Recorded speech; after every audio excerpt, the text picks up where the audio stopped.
Somebody give me a guillotine. I just might ride on my enemies. Talking, I fuck on my energy. Nowadays they just talk, but they talk about nothing. Nowadays everybody wanna say something. Goddamn, I'm the man and it feel like it. Give a damn about a hater when I feel like it.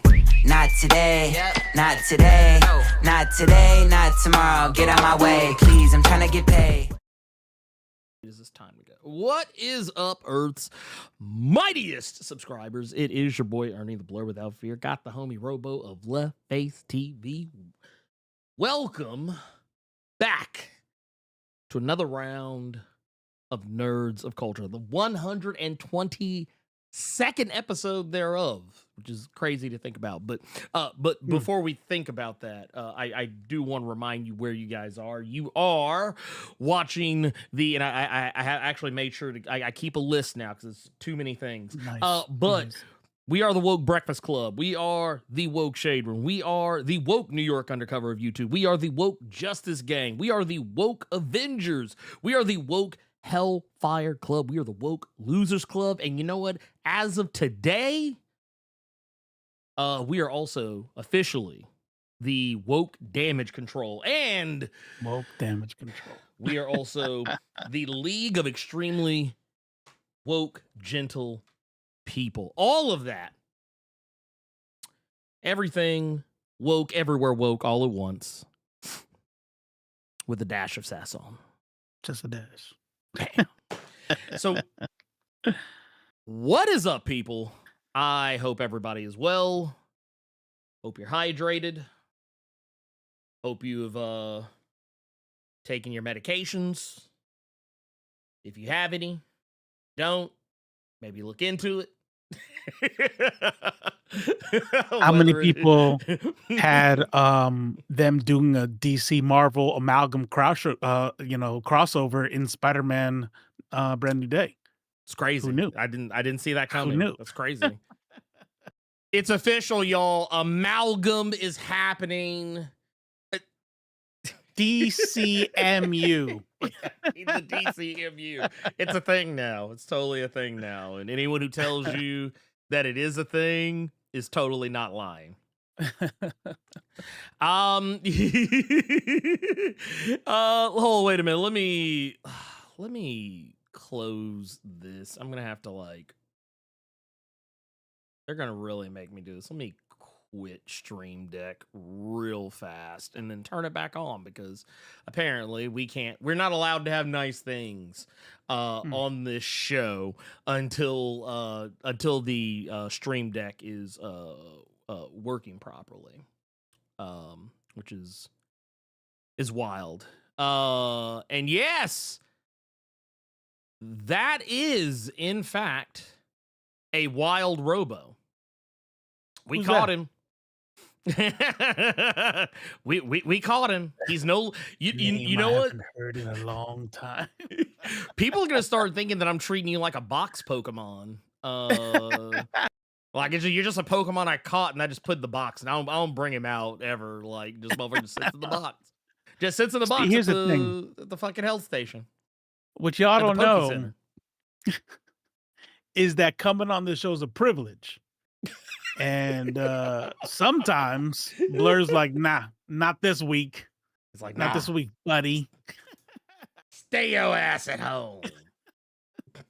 Which, I mean, it's funny because he does the show from home, but I don't. Yeah, you guys get it. You know what I mean. But no. Don't worry about all that. You know what? I think we can add the Woke Jedi Council to it. I think we can. Yeah, that's a good one. Yeah, I think we can. We can add that one. I think that's an addable. The woke Latvian witches. we're the woke Latvian delegation. Yep.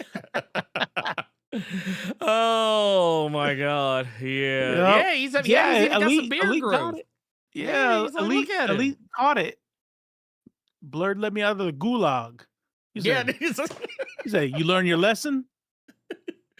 Why this Get past the motherfucker studio? Why does motherfucker show up looking like Doctor Strange, but like from the first movie when he was like at Comertage and he's all like, teach me. Help me. Motherfucker got that MCU beard. Like, no, the MCU wishes they had beards that good. They wish. They are not allowed. But no,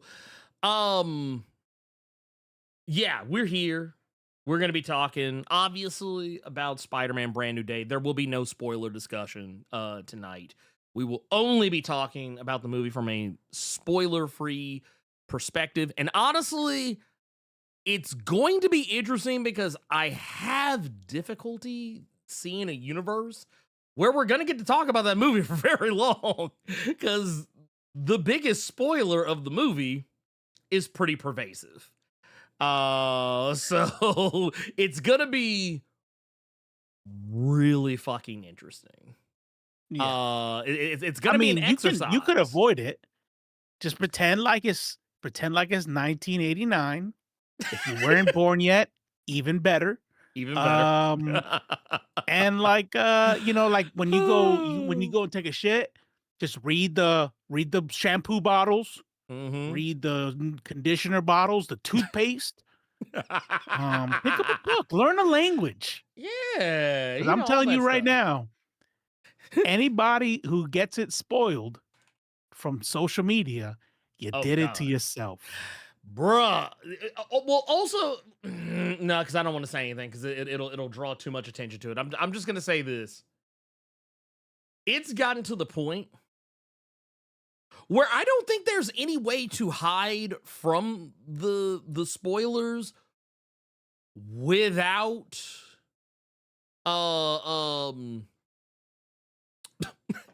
goddamn you, Bone Factory. So I thought Robo was Mitch McConnell. Damn. Hey man, we got proof of this is this y'all proof of life. This y'all proof of life right here, goddamn it. Just don't ask me to wave my hand in front of my face. I swear I am me. What was it? I need to actually clip that. It's from I don't know if you ever watched this show, Robo. It's called the Fall and Rise of Reggie Dinkins. Mm-mm.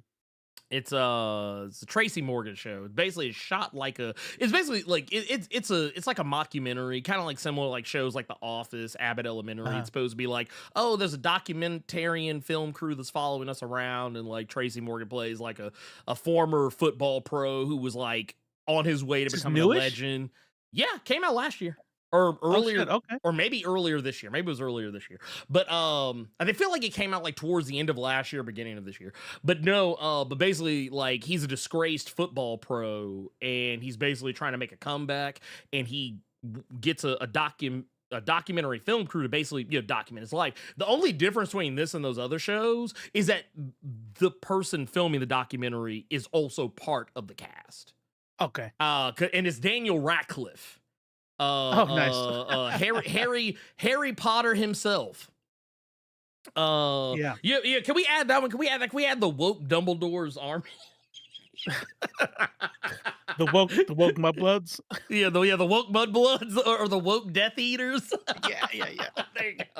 Oh my god. But no, but yeah, no, that there's a part, long story short, one of the characters in the show, that's what he says when anyone ever catches him, like admitting to doing something fucked up in front of a camera. He'll be like, "Nah, see, y'all can't use it because it's AI, see?" And he'll like wave his hands and shit in front of his face, like you're doing the whole AI whatever. Oh shit. Yeah, what's up? Wonder Man season 2 canceled. Yes, it is. Oh, well, to be fair, I'm not even sure it was ever actually going to happen to begin with, because I remember hearing some rumor or something somewhere that said there would be a season 2, but initially they kind of made it seem like there was no plans for a season 2 when the show came out. They were pretty quick to be ready to be done with the show when they released it. And they kind of insinuated that the next time you see Wonder Man would be in like one of the movies. So I'm not really like, I mean, once again, like when I saw the initial news and people saying there would be a season 2, Like, I'm not gonna hold you. When they said it was canceled, I was kind of like, I forgot that motherfucker was even supposed to, like, I was like, was it even real? Was that like some fever dream that we all like collectively, like a collective fever dream, like collective What's that called? psychosis or hallucination? Manchurian Candidate? No, what's it called? Or Mandela effect. Mandela, yeah. Did we all like Mandela affect ourselves into believing it was getting to see? Because I mean, let's be real, they because remember, I think we talked about it before, but that show was originally supposed to be canceled. Like when I say canceled, I mean canceled before it even came out. Like they were not going to release that show originally. They actually had, like, especially after the review bombing of Ironheart, they were even more interested in the idea of shit canning that show. But they just put it out anyway, I guess, because like the trailers. Well, I think also word of mouth, people kept kind of like raising a stink about it. But I think ultimately somewhere in there they decided, hey, maybe there's something here. And when they put the trailers out and the sizzle reels and stuff, people responded to it positively. And when the show came out, people responded to it positive. Like it was the most. I think even in an era where people were still kind of like Thunderbolts was still like pretty fresh in people's heads, like people were talking about Wonder Man almost as much as they were talking about Thunderbolts. So I mean, I don't know, do what you will with that, but yeah, I'm not surprised, especially in light of some recent comments that were made, because I think what was even Kevin Feige was like, yeah, I feel stupid for not being able to get a Blade movie going. And I was like, you should. You should. Yeah. Like I wonder what does that even mean? Like not able to get a Blade movie. Like I tried, and like, yeah, you know how it is. Nah, I don't. I really I have no idea. Well, I mean, don't get me wrong. I'm not gonna say the thing that I've seen a lot of other people say, because I think that way lies madness. What's that? I've seen a lot of people say that, well, a Blade movie should be the easiest thing in the world to make. It sounds like it would be, but it's actually not. It's actually not. The first Especially Blade when you movie, got to plug it into a pre-existing world. right? Well, you also got to remember too that the original Blade movie should not have worked. It should not have worked. Like when I say it should not have worked, I don't mean that like the movie was bad and we shouldn't have liked it. I mean like it should not have been able to be as good as it was and be as successful as it was, considering at the time Blade was a mid-ass character. And I can say that like with full-throated honesty. Even in like, I think most people's knowledge of Blade largely came from, at least at that point, came from the Spider-Man cartoon, because he had popped up on the Spider-Man animated series not too long, kind of in and around the same time as the movie. Most people I knew did like, and I was an avid comic reader as a kid who knew who Blade was, but didn't give a fuck about Blade because I thought he was not very interesting. Like Tomb of Dracula Blade, like back in the day, yeah, that guy's interesting. But I'm talking about like Blade at the time that he was actively in comics, not the most interesting guy. Let's just be honest with ourselves. Not only that, Blade is a character that doesn't talk very much, and I like to point out to people the reason why that movie works is because they got actors who were good enough to carry that film in the moments where they're standing next to Blade. Like not to say Wesley Snipes isn't talented, because he is, but just the fact that they gave Wesley something to play off of. Yeah. So that his silence and his brevity speaks volumes. Was that dude's name Kurt Russell? What's that? Was that dude's name Kurt Russell? His little gruff. No, what's that dude's name? The gruff, his little trainer Whistler? Dude. Huh? I mean Whistler? Abraham Whistler? Oh, is that his name? Chris Christopherson? Yeah, his name. Well, if you're talking about like the name of the character, the name of the character is Abraham Whistler. Even though that character doesn't.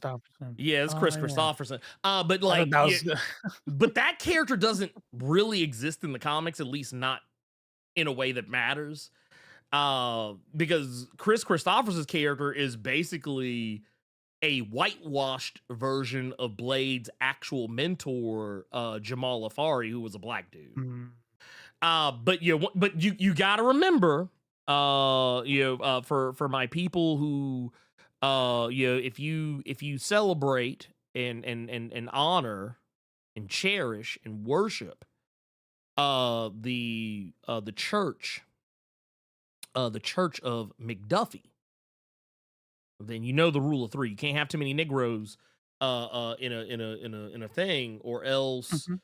or else it becomes a black product. That's right. That's And right. That's why you don't ever see, I haven't brought this up in a long time. I've been trying to be mindful, but you don't ever see a Mhm. full black couple be the Nope. main characters because Mhm. then it becomes a black movie. Gotta put it with a non-black Yes. Latina, if you're Mhm. lucky, Asian, white, and white.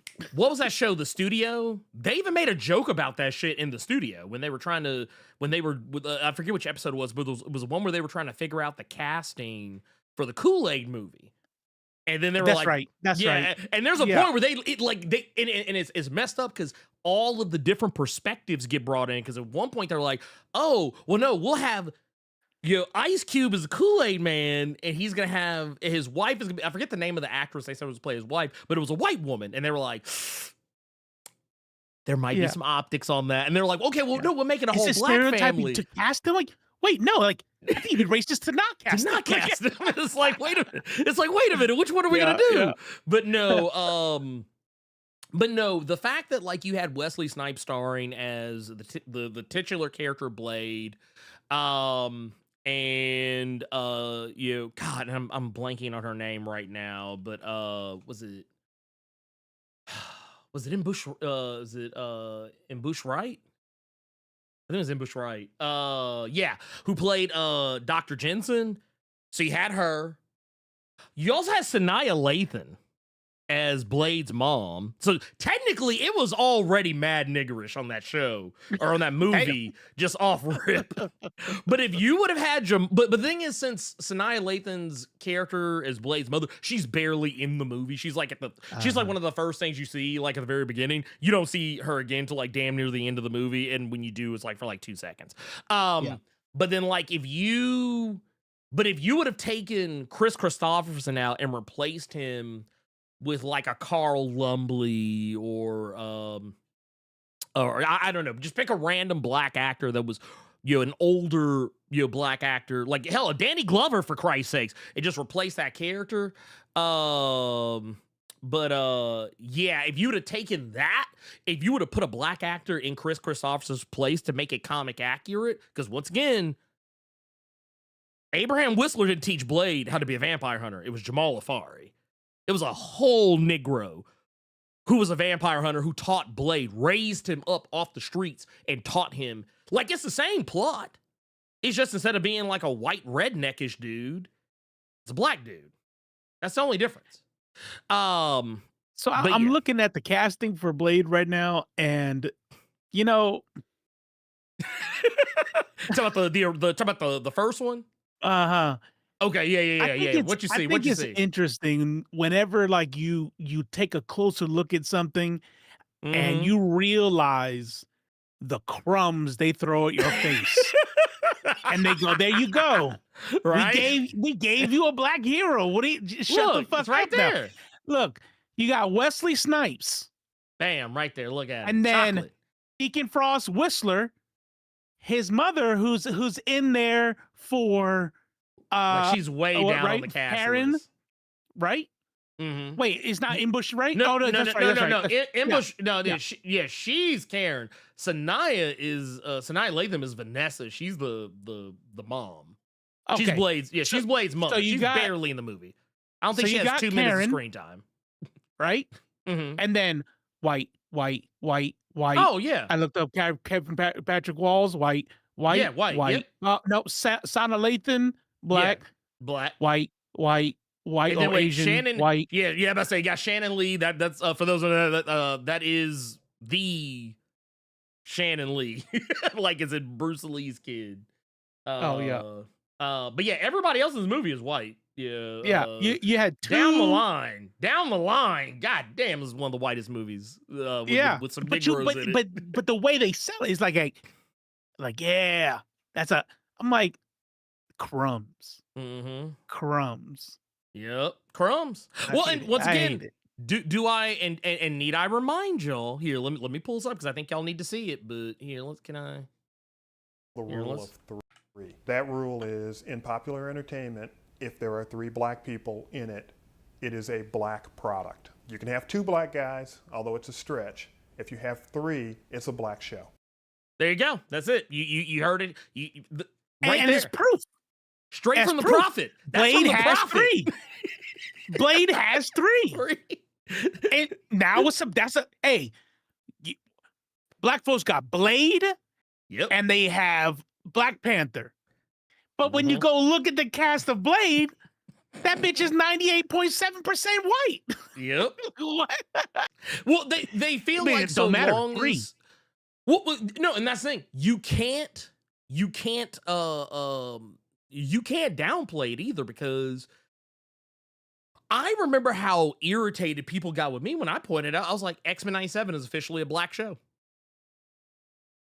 Because I was like, you got Storm, you got Bishop. Those are the 2 main Negroes on there. Sunspot is Afro Latino. So there you go. That's your 3rd Negro right there. If only they would color him that way. If only. If only. If only. They're like, look, he's black when he turns his powers on. Isn't that enough for you, darkies?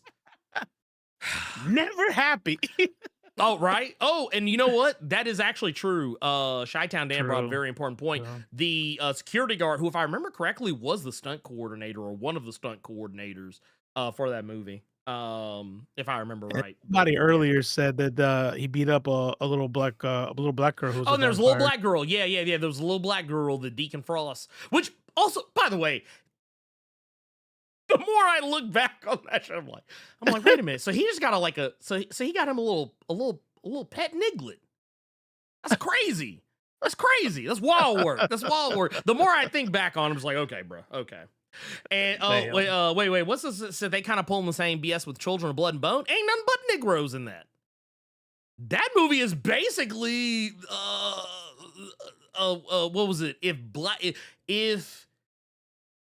you took it's like they took almost they literally took every play out of the Black Panther playbook. Did you watch the trailer for Children of Blood and Bone? I did, but I also just looked up the cast, and I don't know what they're talking about. Yeah, I'm not sure. Well, okay, so I want to point out something, because I saw Unless some people... misunderstood the comment. Well, no, so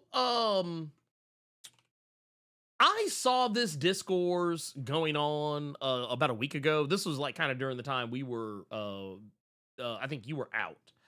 But so the funny thing is, I saw people acting a whole monkey about the casting for this movie.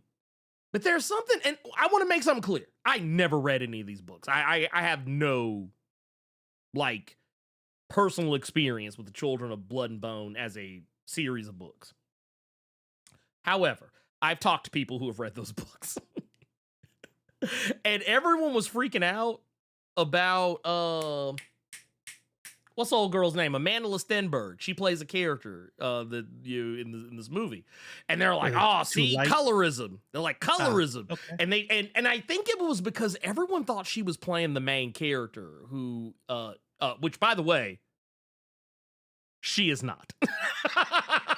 Thuso, is it Thuso Mbedo? She's the one that's playing the main girl in the story.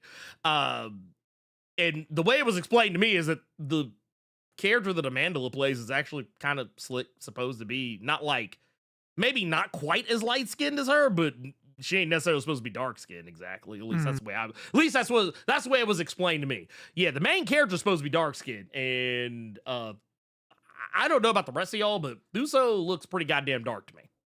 Colorism is real. And it plagues all black and brown communities. But I'm looking at this cast, and I see ain't nothing but chocolate in this cast. 2? I mean, yeah, I'm about to maybe say. 2 yellows and then one light skinned dude down there. Right. Wait a minute. I think this is the lightest motherfucker I done seen. Yeah. And here's the thing. This motherfucker's just a voice. Oh shit! Yeah, this motherfucker. Nah, you're too light. You can't be on screen, buddy. Right? Like Amanda. Yeah, she's light skinned, and then you got Diana, right? Yeah, and even her. I think because okay, here's another thing. she's light skinned, but you also got to remember light skinned people. It all depends on their environment, man. Like, are they hanging out in the sun? Remember, we joked about this with what's old girl's name? Thandiwe Newton's daughter that was in How to Train Your Dragon, the live action joint. Right. Yeah, remember how they said, "Oh, she's too dark skinned," but she was damn near white as the white on this screen over here, and they were saying she was too dark. But I was like, yeah, if she like went outside like in the summer, like she hung out in California for like 6 months, I'm not saying she would be like my complexion, but she would probably be closer to one of these other people than not. Yeah, she's that's like, how my grandson is. My grandson is half Mexican, so he's a little bit lighter. Right. And then but when he goes to the beach, that dude's darker than me. Yeah. And you could tell he's mostly Latino because you know how like white people, they get dark and they go to the beach and they'll say some dumb shit like, I almost get as dark as you. And they're talking to Wesley Snipes and shit. And it's like no, you don't. But he gets brown like a brown dude. Yeah. But then when he doesn't go to the beach, then he's like, he's pretty white. Yeah. Now, like full disclosure, like my kid's probably about maybe slightly darker than this young lady right here. Probably just slightly darker. But if we go but whenever like they go like if they spend any time at the pool, I'm not gonna say they're gonna be like as dark as Thuso, but or I would even say like this dark, but like they look significantly darker. Like there's been a couple times I'm like, and damn, you trying to get like your daddy, huh? Oh, okay, I see you out here. I mean, that's fine. But no, I don't know what's going on there with that. But like I did see a lot of people who were really confused about who was playing who. And it told me something. It told me, one, a lot of motherfuckers didn't read that book, which I mean, I'm not judging anyone for it because I didn't read it either. But the people who, right, like, and also it's people claiming they've read the book, complaining. You know, it's like when you know what they sound like? They sound like the white people who were mad, oddly enough, about the same actress, Amanda Stenberg being in the Hunger Games. They're like, what is that damn darky doing in here playing this white girl? But the thing is, if you're like, and once again, I looked up the passage. They never really explicitly say that. You know, to my understanding, in the Hunger Games, that Rue was white. They don't ever just come out and say the bitch white. You know what I mean? So, and honestly, with Amanda being as light skinned as she is, doesn't really fucking matter. Doesn't really matter. Yeah, because it is what it is at that point. But yeah, I don't know what that was necessarily in regards to. When this motherfucker. Oh shit, yeah, that's true. Real bone fat. What's that? Nico Parker? Mm-hmm. Definitely looks white in How to Train a Dragon. I don't know what no. Oh yeah, no, 100%. And I don't know. I feel like here, let me I'm gonna pull up this image. And here's and I want to pull up this very specific one because I feel like only this way is this gonna hit home for a lot of people. Look at how she looks standing next to the actual full-blooded white dude standing next to her. That's so brave of them to cast a black woman, a strong African-American black woman. Look at that strong black African queen. Straight off the look, that woman came straight off the Nile. Look at her. Look at her. The whites of her eyes are brown. That's how dark she is. They don't even make Negroes like her no more. Beautiful chocolate queen. And here's look at her. Look at her skin. Okay, look, I want to make a point here. If I were to put this image on my drawing tablet and took my took my stylus and right-clicked on her skin and right-clicked on his skin, I guarantee you, and if those don't know, if you do that, it changes whatever color you have selected to the color you right-clicked. it would this shit would look at me like what was it Pam from The Office? Be like, it's the same picture. It's the same thing. Yeah. Yeah, it'd be like it's the same picture. Just stop. That's just wild. That's So just yeah, wild. I By the think way, people, yeah. Nico Parker, in case you're watching this, you're Yeah. a black woman. We ain't Yeah, taking that yeah. away from you. That's all. I No. was just saying that people are wild. Yeah, it's crazy. Because the thing is, even her being like, if she is any shade darker than this dude, it is literally by less than 1%. And easy. that was too dark. Too Her dark. hair texture is damn near the same as his. Too dark. It's crazy. So you saw her selling bean pies for the nation? God damn it. But no, I meant to go back to the same real bone factor said when I go to the beach, I turn Phoenix powers red. Hey, it's crazy work. It's crazy. But no, yeah, people got triggered by the black stormtrooper. You know, first off, people get triggered by everything. Everything is gonna make them mad. Anything black for sure. So Rebecca doesn't Hall matter. darker than her. God damn. And look, I mean, You know what I'm surprised about? you ain't Honestly? wrong. I'm surprised they got over Zendaya. You know what? Okay, you know what? You know what they did? They just got quiet about it because everybody loves her. because everybody loves her. I mean, because here's the thing: Zendaya doesn't do anything. Like, I mean, when I say don't do anything, I mean like she's a largely She don't say in the news. yeah, she's a largely unproblematic person. Like, I mean, I'm not saying she's perfect. I'm just saying that like every pretty close. time.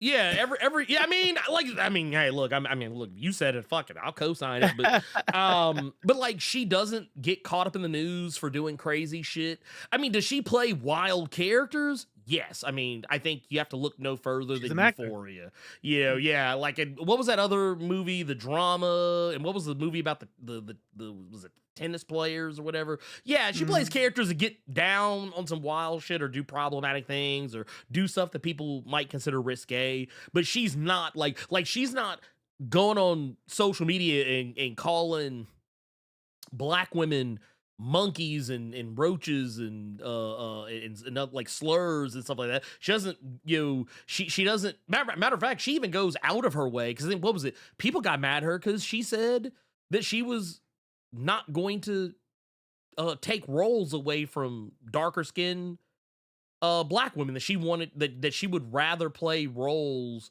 that could go either way, or roles that it didn't really matter what color the character is, but like if it came down to it, if she was offered a role for like a black woman, that she would like for a black like a woman who looks more objectively black to play that role. And the thing is, I don't think there's anything wrong with it. There were people who were mad at her for that. I was like, dude, you can't win for losing. You really cannot win for losing with people. Like, they're gonna find some way to be upset about some shit. It's crazy. That's right. Yeah, Challengers. That was a movie. And honestly, I don't even think there was anything wrong with Challengers. It's just that I remember people got really upset at the premise of the movie. I was like, dude, By get the over way, that shit. I found it. What was that? On the Wayback Machine on Marvel.com. Uh-huh. The title of the article, Wonder Uh-huh. Man will return for season 2. Huh. Marvel Television has announced that the acclaimed Disney Plus series Wonder Man is returning for a second season.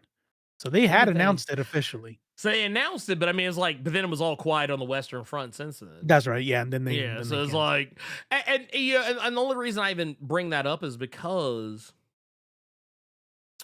they just hoped everybody forget. Here's the thing. They don't, like, they'll say some shit. That don't mean it's gonna happen, because what about Armor Wars? Where's Armor Wars? That's right. Armor Wars is supposed to be a movie, then like a TV show, or I think it was supposed to be a TV show and then a movie. I don't remember the timeline on that shit, but like, yeah. And then eventually I think they did. We'll get it. We'll get it. When Don Cheadle's like 80. Yeah. He's gonna be somebody's mentor. Right? Well, speaking of mentors, speaking of mentors, well, actually, no, not really. Not really, but yeah, it is kind of a segue. We're gonna talk about Spider-Man, Brand New Day. Spoiler free. So once again, if you have not seen the movie, don't worry, we are not going to spoil it. As far as I'm concerned, I'm not even gonna address anything that is not explicitly brought up in the trailers. As far as like things I'm gonna directly talk about. But yeah, but first, before I do that, I want to make sure that that we are caught up on everything and yeah, actually we are, so we're good. So yeah, no, Brand New Day. It is here. And I think by all accounts, movie's out, even though I kind of forgot about it. Like I forgot about it leading up to I think the week that it was about, like it was this week literally. I smooth forgot it was coming out, and then like I was talking to somebody the other day and they were like, "Oh, hey, you going to see Brand New Day this week, right?" And I was like, "Oh shit, that is this week, isn't it? God damn, it snuck up on me." But no, Spider-Man Brand New Day. Let's just go ahead and get this part out of the way. This is the first official Spider-Man movie where we're not dealing with for lack of a better way to put it, more Tony Stark reliant Spider-Man. And I know some people will say, well, wait a minute, he didn't have Tony Stark in Far From Home and No Way Home. Kind of from Beyond the Grave, technically. And like, even though Tony Stark's influence was less prevalent in No Way Home, Spider-Man was still basically functioning off of shit that was derivative of Tony Stark. So we literally got a Spider-Man that's a little bit more comic accurate in the sense that he has a lot of the fancy shit, but without needing really anyone else's help to get there. Like he has the know-how. And also we're still dealing with the fallout from No Way Home, so that means that all of the all the characters in the MCU, they don't know who Spider-Man is, or rather, they know who Spider-Man is. They don't know who Peter Parker is. All the people that that you were close to him, whether it was MJ, Ned, none of them know that it's him.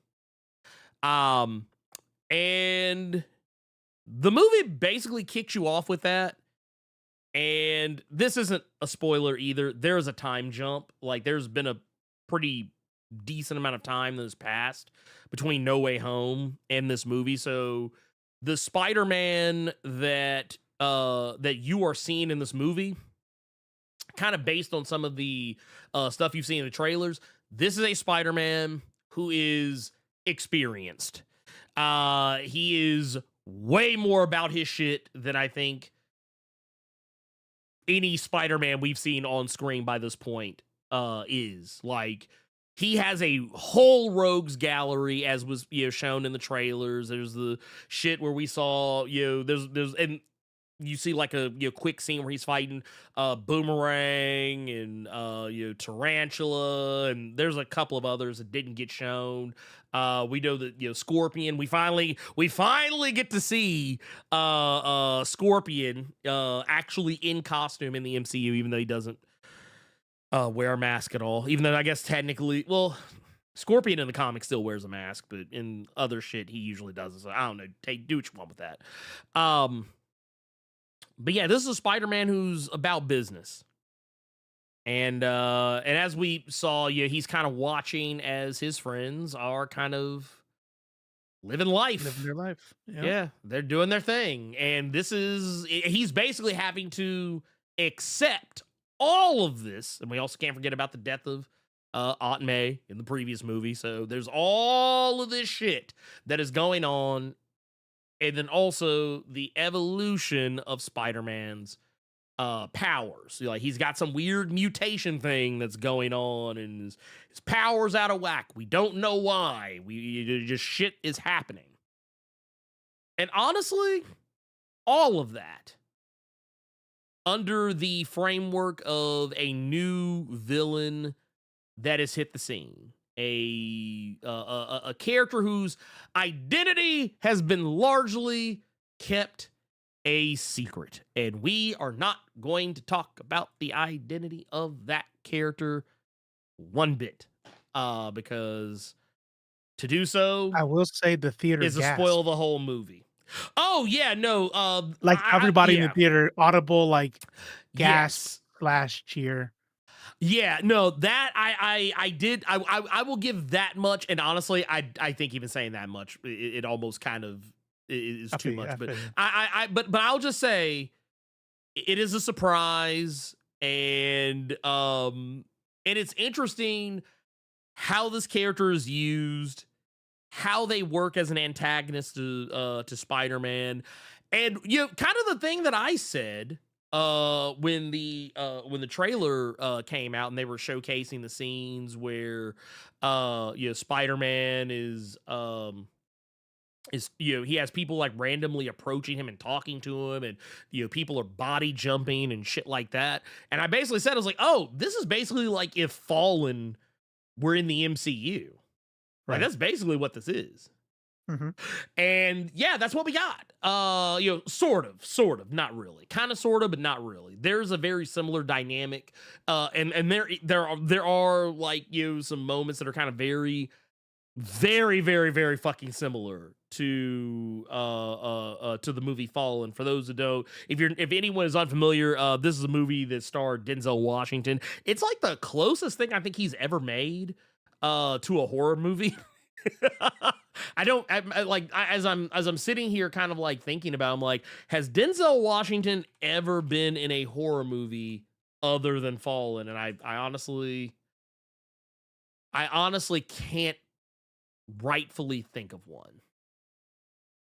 But yes, psycho thrillers, but I guess, yeah, but not horror. No. Like, this is like, for those that don't know, like, this was a movie that, like, I'm not gonna hold you, kind of changed how I looked at horror films, because it kind of came out in that time where horror was going through a little bit of a renaissance. Like, maybe not in the eyes of a lot of people, but like, horror was starting to become like more profitable. Like, it was at a time where people just assumed, oh well, horror movies are just slasher movies. But then like Freddy we kind of Jason Voorhees, shit like that. But then like as time went on, you started getting more movies that kind of played with the genre. You started getting more movies that are also a little bit more thought provoking. Which is where you get like a movie like A Stir of Echoes or a Fallen or so on and so forth. Like movies like that kind of would play with the genre a little bit, and maybe not always be like a direct horror movie, but be pretty fucking close to it.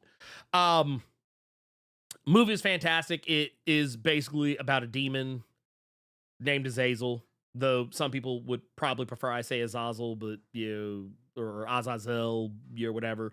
The motherfucker has so many different ways you can pronounce his name, and everybody has an opinion on which one's right, which one's wrong, but whatever. I don't care. Point is, this movie is about Denzel Washington facing a demon who can literally just possess people whenever he wants. But the caveat is he has to touch them. At least when he's in someone else's body. He has no actual physical body of his own. He is basically a disembodied demonic spirit, and if he touches somebody or whatever, he can take over that person, and basically they would be indistinguishable. Like, there would be no way for you to tell that person was possessed unless you knew what to look for. Spider-Man in Brand New Day is dealing with a pretty similar. Actually, I wouldn't say similar. It's the same damn thing. Spider-Man is quite literally dealing with the same damn thing. Even has a scene that is literally ripped straight out of Fallen, where he's facing somebody who can possess other people. and take over their bodies, and kind of similar to Azazel in Fallen, they have no memory of what it was they were doing or how they got where they were by the time that the person, this villain is no longer possessing them. That's like, and honestly, all of that you can kind of glean, from the trailer. But when you get to the real hitting point of this movie is largely focused on Spider-Man just finding his way, figuring his shit out, all the while also sharing screen time to some extent or another with characters like Frank Castle, the Punisher, who has been all over the trailers, not a secret, as well as Bruce Banner, who once again all over the trailers, not a secret. And let's not even do guessing in the chat. Yeah, please. Yeah, don't like. I'm gonna be real with y'all. I'm gonna be so for real. If anyone spoils in the chat, you're getting banned. Like, hard banned. Just don't even test me. But that said, yeah, I would actually, yeah, y'all might even want to. Yeah, I don't think that's a I don't even think that's a bad idea, if I'm being brutally honest. You might want to hide the chat just in case.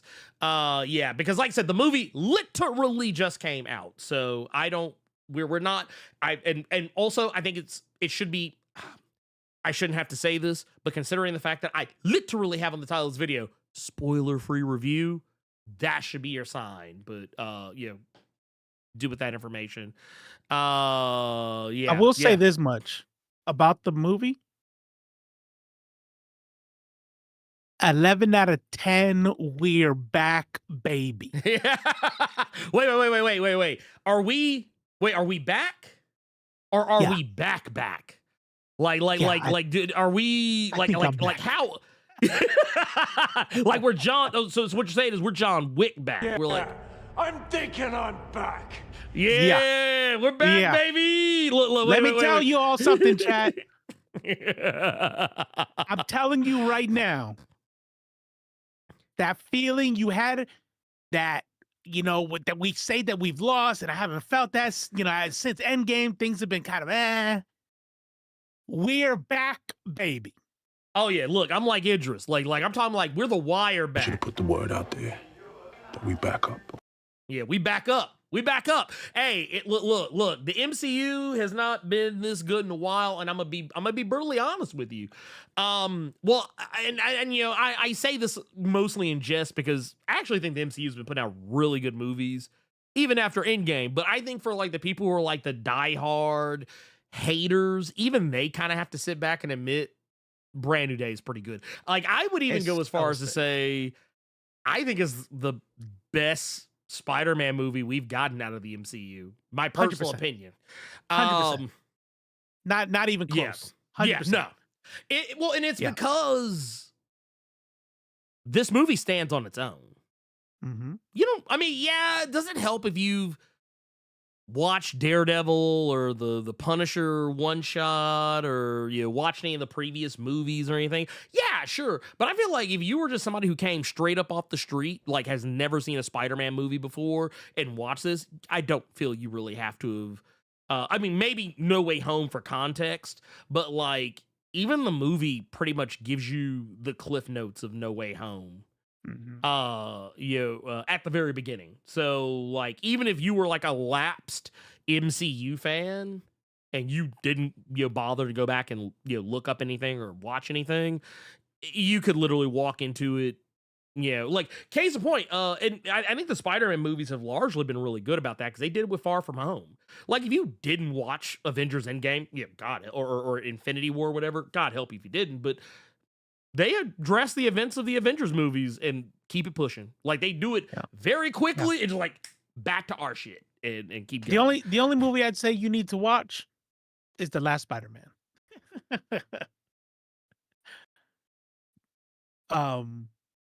Right?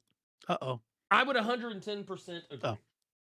Sorry, I muted myself. Yeah, so there is so the Odyssey bought out all the IMAX for like however many weeks. So what Uh-huh. they did was, and I forget what it's called, um Marvel, they upgraded a bunch of theaters, and it's called something Screen X, but Yeah, or something they like that. marketed it as something like Marvel Screen or some shit like that. Mm-hmm. Um, look for that. I'm gonna try to find it, and I'll give you the exact name. But look for that because I saw something on Threads where it was showing like two screens, like one regular, one not, and like so much of the screen is not Mm, even in the scene, like because the ratio's off. mm. But make sure you see it if you're gonna watch it in theaters. Make Yeah. sure you see it in the right screen. Yeah, no, I 100% agree. John Source said, what is it, better than Spider-Man 2? I'm not gonna hold you. Sam Raimi Spider-Man 2 is easily the best of that trilogy, and I would even go as far as say, the gold standard. But I ain't gonna hold you. I think I like this one better than that. Yeah, yeah. The stakes are higher. Yes, the stakes are the definitely higher. the emotions hit harder. Like everything about this movie is dope, and then the implications it has on the overall the universe. Like it just when we remember that shit 15 years ago, however many years ago, 20 years ago, whatever it is, when we Mhm, saw Thanos turn that seed around, right? Just those feelings that you're like, oh God, mhm. like you're gonna Yeah. get this in this movie. Yeah. And with some similar circumstances, even because, like I said earlier, Spider-Man's powers are doing some weird shit. Not that dissimilar from what was going on with Peter during, if I remember correctly, there was that movie where his powers were messing up. And granted for different reasons, but yeah, like it's I don't know. Yeah, I wrestled with this when I was in the car because I was like, is it? I was like, where do I put these movies? I was like, Homecoming, Far From Home, No Way Home, and now Brand New Day, and I'm like, man, I'm sitting here and I actually talked because at first I was like in my head I was like, yeah, this is the best one. Like that was my first inclination. But I was like, wait, I just saw it. It's fresher in my head. Let me think on this for a minute. And as I started like kind of ideating like, how I felt about each of the movies, I was like, yeah, I really enjoyed Homecoming like a lot. I was like, I love Homecoming. And I was like, I like Far From Home a lot too. I don't like it more than Homecoming though. Yeah. I like No Way Home too. I like it a lot, but I've actually watched it less than any of the other two, mostly because not because I don't like it, but because like like No Way Home to me is more spectacle, kind of like what the same way I feel about Deadpool and Wolverine, the same way I feel about No Way Home. These are movies that are largely spectacle, not a lot of substance. I mean, not saying there is no substance, but the substance to spectacle ratio clearly leans in the favor of spectacle.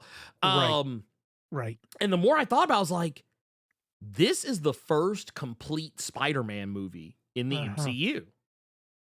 And I say that because when you watch this movie, any of my Spidey heads out there who like regularly read whether it's Amazing Spider-Man, I know Spectacular Spider-Man I think is currently a thing right now.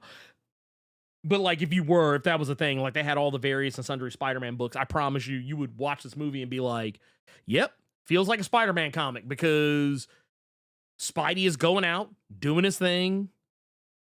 Some random no-name villain pops up. And not saying, they're not, I mean, once again, clearly they're from the comics, but like characters that I only expect actual Spider-Man fans to know, not just MCU fans. And I'm like, yeah, he goes out, pieces them up right quick, and then goes on about his day. He's just like, he's kind of like, Spider-Man has reached the point in his career in the MCU as a superhero that you would expect from a Batman, where like if you watch like a Batman, or not watch, but if you read like a Batman comic and there's like multiple villains in one comic and Batman just like going through like, boom, get you up out of here, get you up out of here, get you up out of here. Like, and it's like, oh shit, he's piecing these motherfuckers up in less than a page. Goddamn. But that's because Batman has been doing this for a long time. And that's kind of where Spider-Man's at. He's been doing this long enough that like, yeah. And granted, it's none of them are major characters. It's all like literally the silliest of the sillies. Right. The goofiest of the goofs. Except for Scorpion. Scorpion is definitely treated as a more credible threat. But yeah, I dug this a lot. And you know what?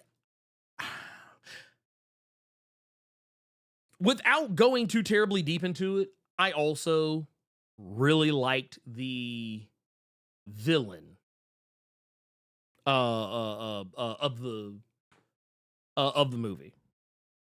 And that's all I'll say about that. I thought that the villain, antagonist, whatever you want to call them, I thought a very good job was done in that regard. I think the character had gravitas. There were stakes involving them just as much as it was for Spidey. And yeah, it was also nice because it was a situation where you do kind of agree with the bad guy, you know, Right. because of the circumstances. Yeah, So there's a whole lot to it, and I think that's where like there's comedy, right? There's your MCU comedy. That's the perfect amount. You get a couple chuckles, you know, here and there, but mostly the movie's kind of heavy. I would say that there is depth to the movie from multiple different angles. Not just with the obvious MJ and Spider-Man. There's some other stuff going on that is like, damn, this shit is good. Somebody suggested this earlier. I can't find it right now, but we'll probably do a spoiler show next week. Or yeah, how long next do you week. wanna... Next week. All right. Yeah, we'll do it. We'll do it next week because I want to give people the opportunity to kind of at least give y'all a week. Yeah. Before we come in here shooting. Yeah. Where we come in here like, bam, bam, bam, spoiler. Like I want to give y'all a chance. So do we want to like reserve like the last 10 minutes and say everybody out? Because that's what somebody said. We don't have to. We can wait till next week. No, we'll save it for next week. We'll save it because I don't want any. I don't want to because somebody logs in accidentally. Yeah. Because I don't know how a lot of y'all are, but I know like if I click on a live stream, it literally just puts me where the live stream is at. So that's it. If someone clicks on it and is like, and the thumbnail says spoiler free. Yeah, it's like then my shit's gonna get cooked. So no, we're gonna do. We'll talk about spoilers next week. Yeah. That said, I think I agree with a lot of the stuff I'm saying. Yeah. Like I said, this felt like a good Spider-Man trade paperback come to life. 100% agree with it. If it feels like the Saturday morning cartoons with Serial, that's a good thing. Yes, I definitely felt that. You know, I definitely agree with that. I would even go as far as to say, yeah, I agree with this too. It's the first Spider-Man movie, like actual Spider-Man movie in the MCU. Like not Iron Spider, not Spider Stark, not Iron or not Spider Iron Man, whatever. No, this is a legit or coming of age Peter Parker. None of it. Like, no, this is a whole ass grown ass man dealing with grown man problems and navigating that shit. Yes. I will say it is not adapting anything directly. Like Marvel did the Marvel thing they always do, where they pick a title of something that they know comic fans are going to get really excited about, but also that makes for an interesting title for normies. it's called, like, case in point, because I have my cup here. It is called Brand New Day. However, there's not really much in the way of anything from well, at least from the initial Brand New Day story arc. Like, the only similarities that this movie has with the comic whose title it's borrowing is that it follows a very one more day type of storyline. That's the only, like, honestly, I think that's the only reason why other than the fact that they had the whole, like, home naming convention with with the initial trilogy, with Homecoming, Far From Home, No Way Home. Also, I think calling Spider-Man No Way Home Spider-Man One More Day basically gives away the whole plot right away. But like with this, I feel like Brand New Day, there's less expectation because Brand New Day, while it was a story arc, it was also an era of Spider-Man. So like you can kind of play around with that a little bit more. But no, it's not adapting Brand New Day. I will also go as far as to say it's not adapting another comic that even I thought maybe it was adapting. And honestly, I'm kind of glad it didn't. And that is, well, it adapts elements of, but not in its entirety. One of the comics that people were talking about was The Other. It's adapting an element of it, but not like the story as a whole. And once again, that I feel like that one is. I think the only reason most people even thought of that is because of this shot right here where he's like hung upside down. Spider-Man's hung upside down, and he's looking at his hands because that's another thing. He has organic web shooters now. That's not a spoiler. It's talked about in the trailers. That's why that's the thing. That's why people. What's up? Disgusting. It very, very fucking disgusting. Like I got ill. Like you know how everybody talks about how like it's actually gross, but it's because you have to imagine it being gross, and whenever they do it in the comics or whatever movie they did organic, it's like it's just regular. Nah.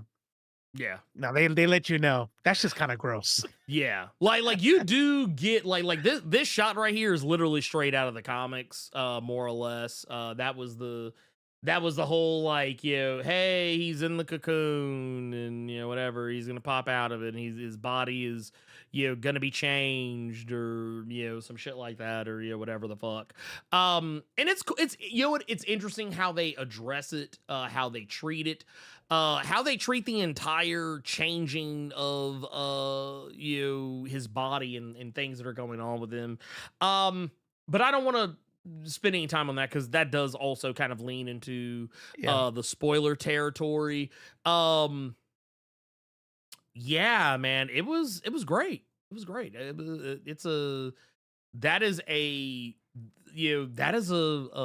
day one. I mean, obviously, because I did see it, right away. But yeah, I mean, that's a day one movie any day of the week.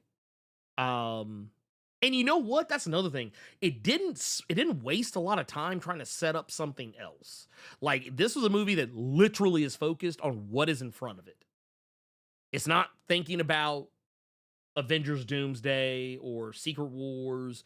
And while yes, it's setting up stuff for future, all MCU films are setting up something for the future, but the movie is not coming to a screeching halt to be like, and ladies and gentlemen, here's what's coming next.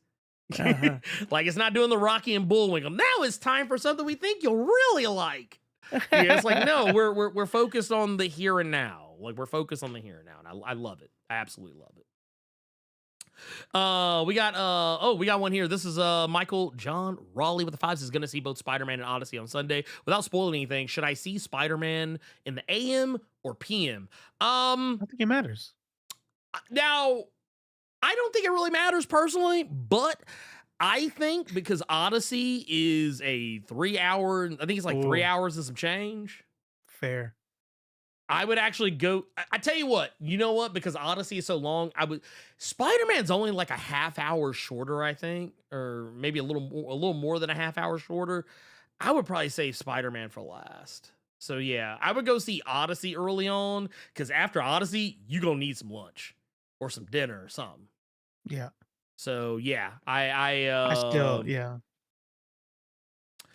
yeah, that's just me. Yeah.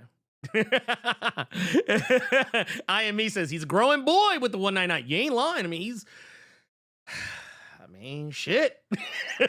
Okay, you know what? Let me ask you this, because this isn't. Yeah, we can talk about these things. What's that? I without going too terribly deep into it, what did you think about the inclusion of Hulk and Punisher in this movie? Love it. So when I talked about Mm, like the depth of the movie, when I talked about mm, like how, the implications it has for the entire universe, mm-hmm, I don't mind a good standalone, mm-hmm, but when we read comics, we're reading it for that universal feel, mm-hmm. right? These characters like helped remind you, like, no, Yeah. there's something bigger in play than just the character you came to see, you know? Mm-hmm. And I'm here for it. I'm here for it. Oh no, 100%. Like I said, I thought that the inclusion of Bruce Banner was really cool. And I thought, you know what? We even get kind of similar to what we have been getting with Hulk in a lot of movies. Without putting the movie on pause, we get, I think, some much needed character development for the Hulk. Yeah. In this movie. Yeah. I don't want to go into the minutia of it, but Next week. next week we'll talk about it there. But yeah, we actually like it makes the movie feel like, I don't want to say like it's Hulk's story too, like it's Mhm. Bruce Banner's story too, but it makes it feel like Hulk is a real living, breathing creature in this universe, as he should be. And and the same goes for Frank Castle. Though I will say, man, that Punisher one last kill is an interesting thing to release before this comes out. Cause yeah, we're talking about a Punisher who is not cracking jokes, Right. not really laughy, funny. I will say, because it is a Spider-Man story, it's kind of like Deadpool. It's like the Deadpool effect, and even to a lesser extent the Spider-Man effect. A character that is otherwise normally pretty serious becomes a little bit silly in another character story. They kind of do that with this. Like, you're getting a little bit more lighthearted Frank Castle. I don't even say a little bit, a lot of bit more lighthearted Frank Castle in this movie, which, to be fair, I was actually okay with. Right. Because god damn, that motherfucker has been going through so much lately that I'm kind of like, yeah, actually, I kind of needed this. I needed this palate cleanser on Frank. Did it feel weird? Yes, it felt weird. But was it like bad? No, it was not bad. It felt weird because one last kill is the last thing I've seen this dude in. And that motherfucker was serious as a heart attack. There were no jokes. There was no laughing. There was no kiki and caca in that special. But in this, yeah, Punisher's a little bit more laid back. So Yeah. I thought that was okay. Yeah, that's and yes, he also got to cuss. He did. He did also get to cuss, which I thought was okay. And he is funny in the books, but I mean, like, not exactly like how he is in this. Like, it's it's more like it's because of who he's around. Like, it's like I said, like, it's the same with Deadpool. Like, Deadpool could, like, Wolverine, not Literally. yeah. Literally. Like, yeah. yeah. It's Wolverine's typically not like a one-liner machine, or like Wolverine, what he says is usually funny only because of who he's saying it around, Right. or like what it's in Incidentally, response not because to. he's trying to be funny. Right. He's not this motherfucker. This motherfucker ain't doing stand up at the Comic View. This Right. ain't Wolverine ain't getting on stage at the Laugh Factory or nothing like that. Right. But it's the same thing with Punisher in this is that a lot of the stuff he says that it's not necessarily so much a joke as it is it's funny because who he's in. Like it's honestly, it's a buddy cop thing, right? It is. It's very much a buddy cop. It's the old I'm about to retire with the young guy making the jokes. I'm like, yeah, get off me. Oh, here he goes, and it's like, Yeah.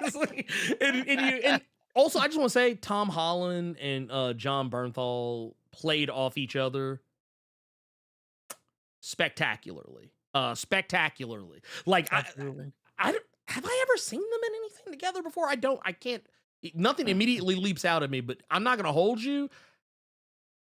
I actually would not mind a Spider-Man Punisher movie if they chose to make one. Like they made a Spider-Man Punisher movie, I would be there for it. 100%. Now, and Mark Ruffalo is Mark Ruffalo. Like he does he does a fantastic job as Hulk. So not taking anything away from him there either. And actually, you know what? I will say this, because in this universe we've never gotten the Kurt Connors Peter Parker relationship in the MCU, because technically we had it in the Raimi movies and in the Amazing Spider-Man movies as well. So it'd be kind of too much to retread that ground a third time. But Bruce being there was a really interesting way for them to give Peter that Kurt Connors interaction, but without it being Kurt Connors. Right. Right, that's a good Yeah. point. Yeah, I didn't even catch that. That's good. Yeah, it's good. It's good shit. It's good shit. Like honestly, there is. Like, I'm gonna go see this again. I'm just gonna keep it a buck with you. I'm gonna go see it 100%. again. Yeah, this is like, cause to the surprise of no one. I usually do go see superhero movies more than once. I not all of them, but but especially early on in the MCU, I almost always saw every movie like 2, 3, maybe 4 times, unless it was like, hell, I think even with the exception of Thor: The Dark World, I only saw that movie once in theaters. I think I saw Iron Man 3 twice, even though I actually didn't like it. I went a second time because my friends were going, and I was like, okay, fine, fuck it, I'll go. But most of the other movies, I think I only saw Quantumania, I think, one time, but all the rest of them I've usually seen at least twice, 2 or 3 times. And I could easily see myself seeing this one, man, shit, maybe 2 or 3, maybe even 4 more times, because it was that good. This is gonna be one of those ones that you're gonna see it however many times, and then there's gonna be like that annual watch through. Like you're not gonna skip this one, you know? 100%. Also, highlight 915 with the 5 says, were the cameos fun? Yes. I do not want to. Okay, so there is one. There's one major cameo, and I don't want to say, I'm not going to say who it is or who it was or what it pertains to, but I will say it was a fun cameo, and it was also the most unexpected cameo. But when thinking about where the MCU is right now, it's the one that actually does make a lot of sense. Even though I like when it happened, I was like, what? But yeah, I don't want to say any more than that. Can you DM me real quick in Discord? Yes. I'll tell you. I'm not telling anybody else. Rest of y'all can eat me. No, I'm joking. Y'all are good, man. I love y'all. Here you go. Because I will admit I have to watch it again because I was 10 minutes late. Oh no! You would have seen. I think you would have seen it. You would have seen the one I'm thinking. Yeah. You would have seen the one I'm thinking about because it was. Yeah, you can't miss it type thing. Yeah. Yeah. This is like the other one. Actually, the other one I'm thinking about isn't really so much a cameo as it is. There's a super duper mega ultra deep cut ass character that is brought up and shown in the movie that I was like, word? Really? In this economy? What? I was like, wait, like, I ain't gonna lie. I actually I leaned over to the person next to me. I was like, did they? And I'm not gonna say the name, but I was like, I was like, did they just say so and so? Is that the name that we just? Okay, I'm just making sure. I just want to make sure I didn't mishear anything. And then they actually show the character, and it's not. I don't think it's who anyone is probably thinking about. So please don't guess. But no. When I say it, I'm talking about like a super mega ultra deep cut ass character that nobody talks about. Like a character, I'm like, I guess. I mean, yeah, that character exists. I haven't seen him in a whole heap of a lot of shit, but I mean, yeah, they are a thing. I will say this much. Yeah. For those who have watched Severance, I thought old dude did a really good job. Oh, yeah. I think he killed it. Oh, God, why am I blanking on old boy's name? Oh my God. Man, Tremel Tillman. Okay. Nice. Yeah. Tremel Tillman. Yeah. Oh no, he was fantastic. And honestly, I will say the reality of his character is that, you know what? Nah, I don't want to say anything about his character. I don't want to say anything about his character because actually saying who he is a whole spoiler. It is a whole spoiler. We said who he was last we weren't 100%. Well, there was some talk about it, and even then, it wasn't really like confirmed. But like, I'll just say this: knowing who he is, because he does play a character. He does play a character from the comics, 100%. But once you know that character's name, you already know where it's going. You already know. Yeah, anyway, I'm leaving it alone. Leaving it alone. But yes, yeah, no, I think that they did I'm not gonna hold you. John Watts, don't ever come back to this shit. Don't ever come back to this shit. I don't want to see yo ass within a stone's throw of Spider-Man ever again. It is Daniel Destin Cretton supremacy. It is Daniel Look, matter of fact, I ain't gonna lie. This movie is the worst thing that could ever happen to Simu Liu. And you know why? Because guess who was the director of Shang-Chi? Daniel Destin Cretton. We ain't never getting no Shang-Chi sequel now. We ain't never getting it because this shit was too good. Daniel came in and look, I'm sorry, I'm not trying to be crude, Joel, but Daniel laid his dick on the table.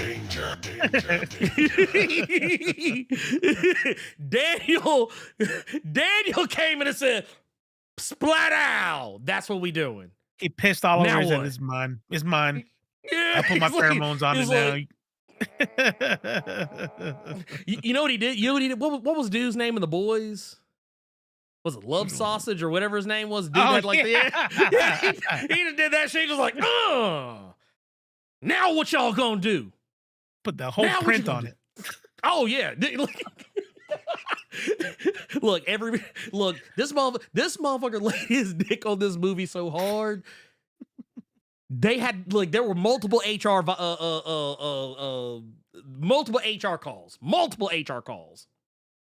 I'm just saying. Which now now that I say all this, because if I remember correctly, and I might be or actually I said that motherfucker's name backwards, Destin Daniel Cretton, but still. Point is, that motherfucker is about to make a lot of money. Oh yeah. What was, is he like Filipino? Is he Filipino? I don't know. Is he Filipino? Oh no, he's oh shit, no, he's he's half Japanese. Okay, he's half Japanese and white. Okay. All right, man. All right, I see you out here, little. All right. Little like an actual Caucasian. Like an actual but the Asian is separate. It's like Right, it's the Cau- and it's the from Caucasian and Asian. the Caucasus Mountains. But no, for real, it's all love. We love you, man. We love you. But no, Spider-Man, Brand New Day. And I will say this, unlike Shang-Chi, he did not write this one, to my understanding. He did not write this one. And I want to say, you know what? Hold on, I want to see something. Let's see here. Avengers. I'm trying to remember who is on.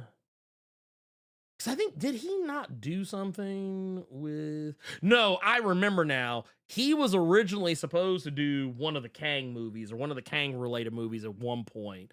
But I think because all that shit got flip-flopped and changed, so it ended up going to the Russos. But I think at one point he was supposed to do either Kang Dynasty or Secret Wars. That was when they were trying to figure out. Marvel was going through all their bullshit, but they were trying to figure out what to do with Jonathan Majors fucked up and then later fell through a plate glass window. Like an idiot. Me and my son were talking about that today. Like, I wonder, are they just gonna pretend like it never happened? Are they gonna recast now? Honestly, yeah. You know what I think's gonna happen? I think there's going to be. Here, hold on, I want to pull this up. Yeah, get used to seeing this motherfucker's name. Get used to seeing this motherfucker's name. Get used to seeing that man's face. This dude is about to be a problem. This dude's about to be a problem. Here, I want to see something here. Hold on, I want to go down here. I want to see. Let's see here. So yeah, you got Shang-Chi here. I want to look at his directorial here. Let's get rid of that. I want to see this. What's the upcoming? So let's see. Oh wait, rip to the to whatever the Wonder Man thing was he was working on. But yeah, he's got the Naruto movie. Yep, he's got that. They got an untitled Shang-Chi sequel. Scenes for Minors, not sure what that is. And then yeah, look at this shit. Yeah, because he did do some episodes of the Wonder Man series that I do remember. But yeah, like this right here, Shang-Chi. Actually, no, it's a lie. It was actually Just Mercy. I did see this before I saw Shang-Chi. But yeah, honestly, up to this point, I had no clue. Also, American Born Chinese is pretty funny. But that's not a movie, it's a TV show. But yeah, get used to seeing this motherfucker's face. Get used to seeing this motherfucker for a while. This dude's gonna be everywhere. That man has literally got I'm willing to gamble the check is now blank. He can put whatever he wants on it. He can put whatever he wants on it now. Don't even matter. Don't even matter. Yes, sir. Yes, sir. Yeah, he's supposed to be doing live action Naruto. Yeah, he's doing live action Naruto. Yep. And like I said, he's kind of been the go-to guy for Marvel lately in uncertain times. Like, because like I said, I thought Shang-Chi was the closest you would ever get to seeing a live action anime MCU film. Because that movie is like beautiful, it's colorful, it has all kinds of crazy action in it. And it just has that vibe to it. Like, I was like, dude, like, matter of fact, when they were talking about making like live action, and I think when Shang-Chi came out, I don't think the live action Avatar show had come out yet. But when I saw Shang-Chi for the first time, I was like, dude, if they do anything else with Avatar, they need to get this guy. I was like, they need to call this motherfucker. Get his number from somebody. So do you want to read the super chats? Yeah. Let's get on some. Let's get on some. Here, I'm refreshing this so I can make sure I got Oh, here we got one here that This is one. I don't know. Did we catch? Yeah. Oh, yeah. Here. This is. Did we catch this one here from Fabric 86? Asking you about the Odyssey. No, I had seen it, but I was gonna wait. Oh, okay, gotcha. Yeah. So, what do you think of the Odyssey? So it was okay, but I'll never watch it again. You know what? I've never seen it. Oh, there you go. I got to. Like, so it's been just timing. And now Maneater is out of town, so now we gotta wait till Monday. So hopefully I don't miss it. I want to get it in IMAX. Yeah, same. I actually saw there was a post I saw someone make that basically showed the difference. Like how much of the picture I you're heard it's missing. big. It's a big difference. It's a very Yeah. big difference because You saw it in IMAX? no, I haven't seen it yet. Oh, you haven't either. Okay. No. I mean, I kind of for the same reasons. It's just timing. I've been Timing, yeah. busy. I've been busy doing other shit. Like, other I shit has know come it's up. one of those things. You know what it's like? What's that one that game that you and Cypher keep, like, yeah, like, you gotta play this game, Obscura something or another, or Oh, Claire something Obscura. 33? Huh? Yeah, Expedition 33, Claire Obscura Expedition 33. Yeah. So, like, I know this is an epic of a game that I need to play. Mhm. But for some reason, like, I just haven't done it yet, you know? And it's the same thing with Damn. Odyssey. Everybody comes out of that shit like, bro, you gotta watch Yeah. this movie. And I'm like, yeah, I will. But Spider-Man's playing, so I gotta go watch Yeah, this. see, I gotta go see Spider. Look, Kaori said, Kaori said, I don't know. I've seen it 3 times. God damn. Which That's one? 9 Odyssey? hours. Yeah, Odyssey. I was like, God damn, that's 3 hours of your life. You ain't getting that back. You ain't getting that back. It's gone forever. She's a doctor, though. That is true. You know, That is she true. she can do that. Oh, and this right here, this is, and also, I've been trying to get Kaori to watch this. I don't know, Kaori, have you watched this yet? Have you watched Colony yet, Kaori? Because I know Kaori is my resident Korean culture expert. So I know I'm almost positive she's probably seen it, but I have seen it, and I'm gonna tell y'all right now.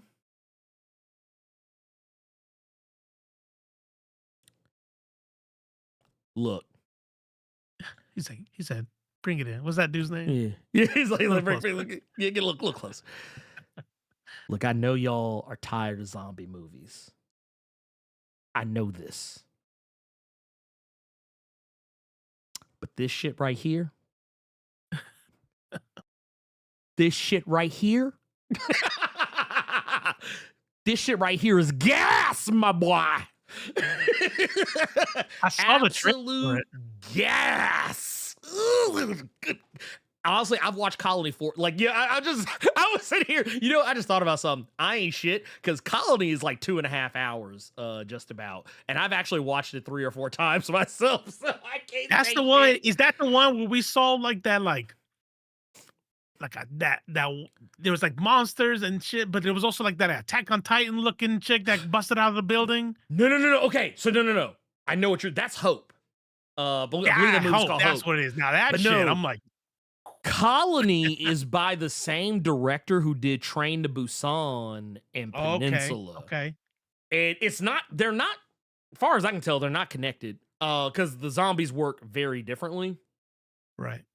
But there's this virus that somebody created that basically makes it so the zombies can communicate with each other and like learn.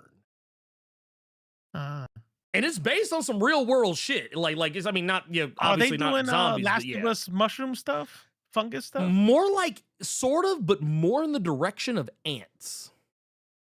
Okay. Yeah. More in the direction of ants. Okay. Movie is fucking amazing. Colony is so good. Like, I'm gonna tell you right now, if you're a zombie movie fan, you need to watch this. Even if you're a person, if you say you're tired of zombie movies, watch the motherfucker anyway. I promise you'll be like, bruh. I will also say it's the best Resident Evil movie I have ever seen. And it's not even Resident Evil. There's a trailer for a new Resident Evil movie coming out. Yes, there is actually. Yeah. Yeah, because it's the one that Zach Kreger, Zach Kreger, the guy that did Weapons, is doing it. And it's kind of funny because, like, I'm not gonna lie, I was kind of cold on that movie. I was gonna keep it to myself because I'm like, I know people love that shit. I'm like, low key didn't like Weapons. That's fair. Like, I liked Weapons, but I will say this: Weapons turned into something at the end of the movie. When that shit turned into like Yeah, you know what it is? It was funny. It was hilarious. But it was kind of like so out of place in that movie. Like up to that. Well, I guess. Yeah, it felt really. I don't know. It felt weird. I felt like Weapons didn't know what kind of movie it wanted to be, and it was kind of heavy handed on some shit. Like you know what? It reminded After me the of gun appeared in the sky, I was like, yeah, I was do like, we have to stay in this movie? Come on. It's like, I know writers who use subtext and they're all cowards. Yeah. that's what I Somebody kept whispers in hearing. your ear, like, it's about school shootings. Yeah, that's basically. Like, It's like, hey, huh. gun reform, am I right? Yeah. And the actors look at the camera and go, Common sense gun laws. School shootings are bad. yeah. I mean, The I'm not, children. yeah, and I want to make something clear. I'm not trying to mock the situation, but I'm just mocking how the movie is like, Right. Like, because I saw people like, oh my God, it was so avant-garde how they were able to use subtext to hint at the. They didn't hint at shit. They literally had a gun floating in the fucking literally. sky. What's this movie about? I wonder. No idea. You know what? Let me stop. I'm not trying to be like, I'm no movies. I'm no movie snob. You know, I didn't go to film school. I don't try to pretend like I'm super smart about this stuff. But sometimes you're in a theater and you hear shit. And I'm like what? Did we? Like, I want to know if shit? anybody saw that gun in the sky. I was like, I don't know what that means. I wonder what that is about. You know what it is? I don't want to. I had to catch myself. It reminds me of when I was walking out of a Brand New Day. Uh-huh. And we were talking about the post-credit scene during the countdown. And someone was like talking about what they thought it was in relation to, and what they said was what they said was so fucking impossibly stupid that like I was actually on my phone, like I was actually on my phone, like getting ready to like make a phone call, and I just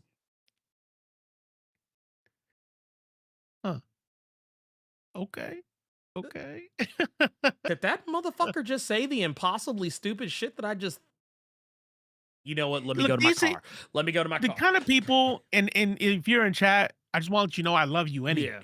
You know what I mean? Like, this doesn't mean that you're a bad person. No. But the kind of people that will say some shit like Weapons was deep are the kind of people that think like Midsummer or Hereditary is boring. You know what I mean? No. Like, no, that's unless that shit is just like, here. Or Here comes the airplane. Or they watched Obsession and thought Bear was like was a not victim a terrible. too. Yeah. Like, Bear's the real victim here. Get the fuck out of my face. But no, and I do agree with the lead here. Weapons survived by telling the story out of sequence. If that movie was straightforward, I don't think anyone would have liked it. I think that's the only reason why I think that movie survived. Its first watch with me was because I was like, oh shit, yeah. Because if you would have that movie played out in sequence, not as interesting at all. I will also go as far as to say that yes, Colony is a movie that's going to play with you. It's going to mess with your head because they do a lot to kind of subvert the expectation of a zombie movie, and it has some very Resident Evil moments in it. Yeah, just in terms of the zombies that are there. But no, Zach Kreger's do they Resident still do Evil. The real monster. Yeah, kind of. Yeah, but the thing is, they do kind of subvert it in a way, and I don't want to say how because it's a spoiler. But just know that there is commentary that people are trash, but it's not, to me, a normal zombie movie, there's like one particular character who's probably worse than others, at least in terms of like the people that you give a fuck about or that you're supposed to give a fuck about.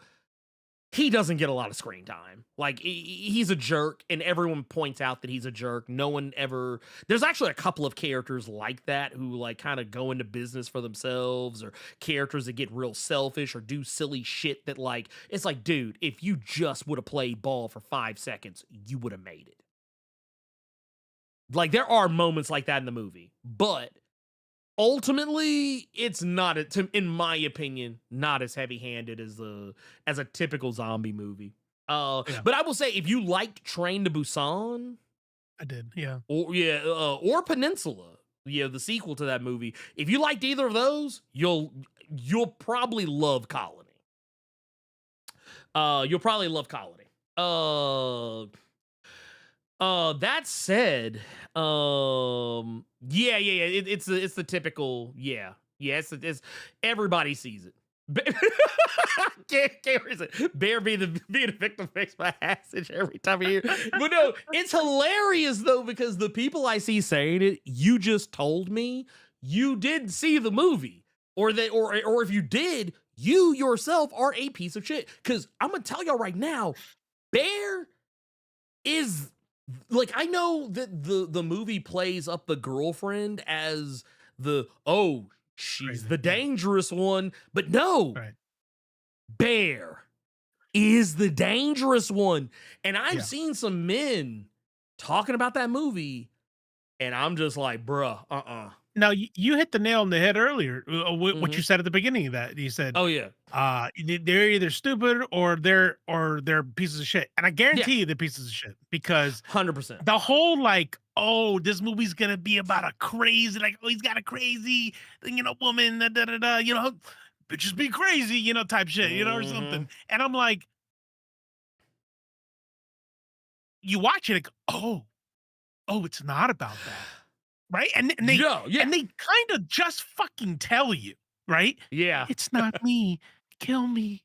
Don't wake her up. Like, just in case anybody misses it, we're going to tell you that it hasn't been her, and she's in there somewhere. So you've been you've been essaying her. And so anybody who goes, yeah, but still, it wasn't his fault, and he's kind of the victim, like, oh, I get it now.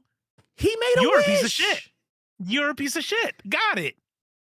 It's like, well, Silly also, there's a very clear point where it's very obvious that this is not right. And he never addresses it. He doesn't address it until it becomes harmful to him. Like, that's kind of one of those things where it's like, and it's very common in today's society that men typically, you know what? This is so perfect. This is so perfect. You know that saying that people say, like, if men had to be pregnant or have like menstrual cycles the way women do, you would see men tackling all kinds of it's like you look at like that should have been fixed a long time ago. Oh yeah, oh shit, if men had to go through that shit, they would have figured out a way to make pregnancy painless and make menstrual cycles never happen if they affected men. And that's exactly how Bear treats his situation in the movie. He doesn't want to fix the problem until he realizes it could do him some real serious harm. And even then, he does it like he stays the victim all the way into the end. The victim mentality. Yeah. Like, he believes, Like, look at you doing that. Look at the sacrifice you've made. Fuck you. It's like, bro, get the fuck out of my face with that bullshit. It just, I'm sorry, but there's no, And no, this right here, Jason just said it right here. Bear's first thought upon discovering she is suffering is not to undo his wish, but to try and get a second wish to keep her in a way that eases his discomfort. Right there. And the thing is, I get it. Like, I get to some extent, I do get the whole like, oh, well, he didn't know the wish was really going to work.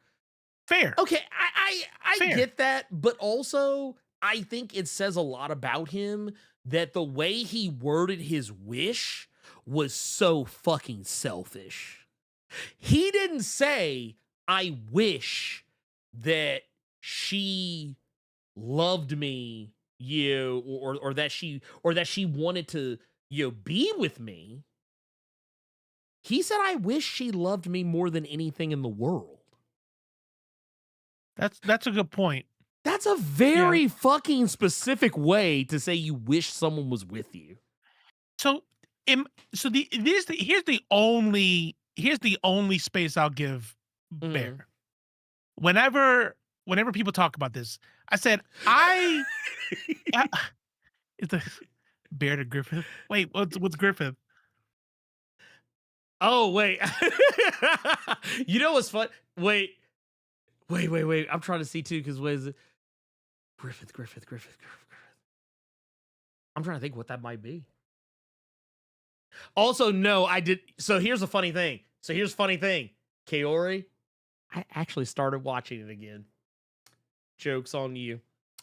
Joke's on you. But no.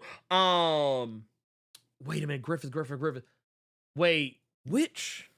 So you gotta explain the Griffith thing, but the whole thing behind like a wish. If you don't think a wish is real, right. You got it. Oh, Berserk, got you. Oh, okay. Oh, Yeah. Okay, fair. never mind. Never fun. Yeah. Okay, yeah. No, no. You're 100% right. Same pipeline. Right. Same fucking pipeline. Same fucking pipeline. Griffith is my spirit animal, so no, I get it. He's like this motherfucker. No, but so yeah. If you don't think the wish is real, right? Like, man, right. I wish she loved me. And me, little MIDI music inside the thing. Okay. And then I'm trying to put myself in there. And then she stops at the door, comes back and says, do you want to come inside? Especially someone like me, you know what I mean? I'm like, if there was negative superstition, that'd be me. Like, you know what I mean? I would go like, that's fucking weird. Yeah, okay, but awesome. Well, I have questions about that magic shop. The exact fucking second, like the millisecond that she's like, this is weird. She's freaking out. She's not being herself. It's like it's obvious. Like it's obvious she's not okay. Yeah, she's either intoxicated, she's either having a mental breakdown, or she's under the influence of something. Like there's something happening that makes that any normal person goes, I can't proceed with this. And Bear does anyway. He does it. That whole like little grace about not knowing if the wish is real or not, I'll give him that grace for about the first like 1 minute and 42 seconds. And then once she realized she's not herself, what the fuck are you doing, bro? Like once she and the thing is her turn on a dime is immediate. Like it's almost immediate. So like the second that she started like, okay, just a minute ago, Shaq. And now I will say this, the movie does do this funny thing, and I actually looked this up. They actually did this intentionally. They shot 2 variations of the scene when they're first in the car together. And they shot one where it was obvious that she did actually like him. And they shot one where it was obvious they had no chemistry whatsoever. And they kind of blended the shots together to kind of make it like wait. It seemed maybe, is she? No. And I even read this part too, where apparently the 2 actors had never met before until they filmed that scene. So basically, to enhance the fact that they had no chemistry whatsoever, as characters, not as actors, but as characters. But the thing is, even with all that, even with me having all that in mind, I can still read that scene and be like, yeah, her reaction is pretty 180 from what it was a minute ago. Right. Like, I've only had maybe one instance in my life where someone has turned on a dime like that. And I would later learn, like, oh, this is why. She had a demon possessing her. Well, no, just like no, drunk. like Yeah, she was not in her right mind. Right. Yeah. It's one of those where it's like, oh, and when I like looking back, I was like, that explains everything. I was like, because I was like, oh shit, that was a thing. Oh wow, Yeah. okay, because like now I'm like, oh whoa, back up. But no, that's basically at that moment. There's a very clear moment where there's like a point. There's a moment where Bear should have done the right thing and he didn't. Of course. Yeah. And I mean, now, there's granted, 1,000 points, and then there's one that's like, then there's one of the points that are like, hey, bro, you're a bad person. yeah. This is wrong. Do you want to stop? And the guy's like, I don't know. It's kind of especially complicated. when you find out what she does when you're not around, like that she just sits there. Like to the point where like so sad. Like she was sitting there in her own piss and vomit and shit, just like she literally the moment he left, she does not move. She stands I watched there that movie waiting for him to return 2.5 times.